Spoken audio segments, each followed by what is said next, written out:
Firewater, water of life, whatever you want to call it, whiskey is having a moment.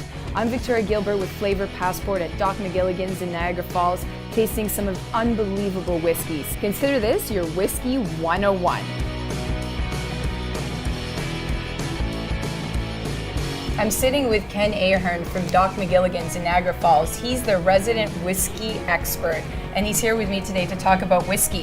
How you doing? I'm doing great. How are you? Great. Nice to be here. So Ken, I hear a rumor that Doc's offers the largest selection of whiskey in the entire region. Is this true? It is true. We carry about 120 different whiskeys.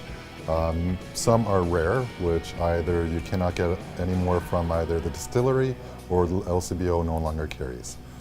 So you can only get them here? Correct. Where are all these choices from? This is actually a whiskey flight which we feature. This one is our around the world flight, which features taste from Canada, from the United States, from Ireland and Scotland. So one person would order this and they Yes. drink all of these whiskeys? Yes, it's a little sample, so you're able to try all the different whiskeys, and taste the different flavor profiles that you would get from a bourbon to a Scotch or a rye to an Irish whiskey. I notice all the glasses of whiskey before me here have a slightly different color. Why is that? The amber color comes from the barrel. The longer the whiskey stays in the barrel, the darker the whiskey will get. I hear people referring to a dram of whiskey. What is that? Dram is actually a Scottish word for, it's an unofficial measurement of an amount of whiskey you can fit in your mouth and swallow. Oh, okay. Yeah. So when you pour your whiskey here at Yeah. Doc's, you're pouring a dram of Yes, whiskey. we refer to it as a dram. Is it possible to pair whiskey with food, or is this something you just shoot straight up? Our chef, Gary Bainan, he has incorporated certain whiskeys such as an Irish whiskey, which we use.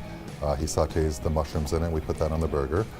He uses bourbon in our rib sauce, our barbecue sauce, which goes on top of the ribs.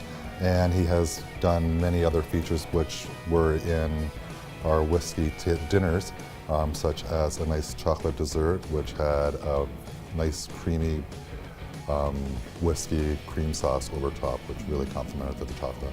So you have a whiskey club at Doc's, and I hear it's very popular. Can you tell me a little bit about it? Our whiskey club started a couple of years ago, and it was just to trying to showcase the amount of whiskeys we have and get people just to see what kind of response was. And as time went on, we started seeing everyone really enjoying it. So we featured whiskey tasting. So we'd have an expert come down and go through the whole process of how the whiskey's made and so on and so forth, and a nice little tutorial. And now it's kind of flourished into full-on whiskey dinners that we are now featuring.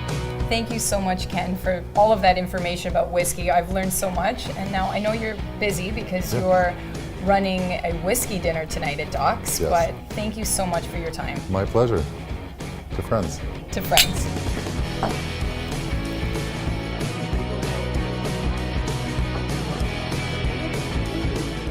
I'm with Chris Thompson, the brand ambassador for 40 Creek out of Grimsby, and we're here today trying some fantastic looking whiskeys. So I brought, we make 7 different whiskeys at 40 Creek, and I brought 4 of my favorites that I think really do a great job at exemplifying different styles of Canadian whiskey. Canadian whiskey really runs a very broad spectrum. So let's start off on your far left with one of my personal favorites. I call this whiskey, this one's my jam. I love this one. It's bold, it's spicy, it really does a great job at celebrating rye.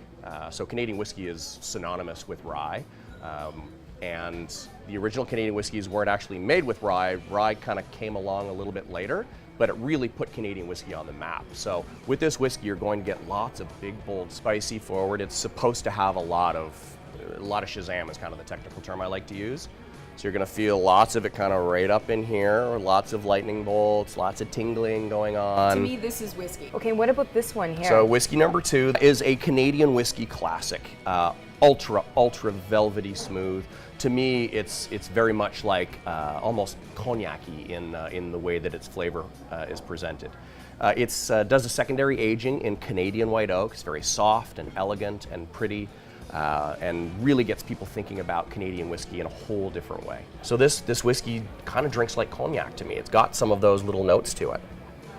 Really, really beautiful. This one really surprises people. The third whiskey I brought is a limited edition. We started off with a 4-year-old blended whiskey.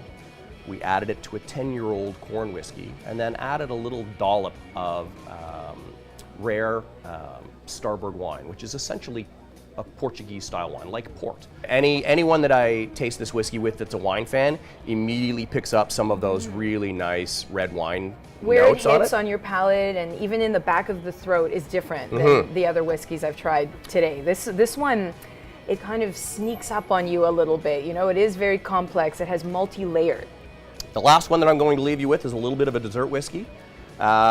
With this, we added hints of honey and cinnamon and ginger and nutmeg, and it's all really beautifully integrated into the whiskey. You get all these really wonderful brown spices.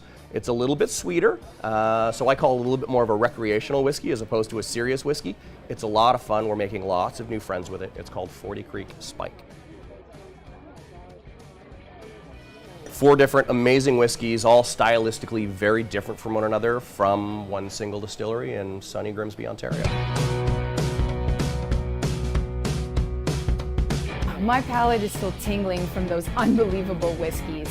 If you're in Niagara Falls, come to Doc Magilligan's, where you're about to have an amazing whiskey experience. Cheers.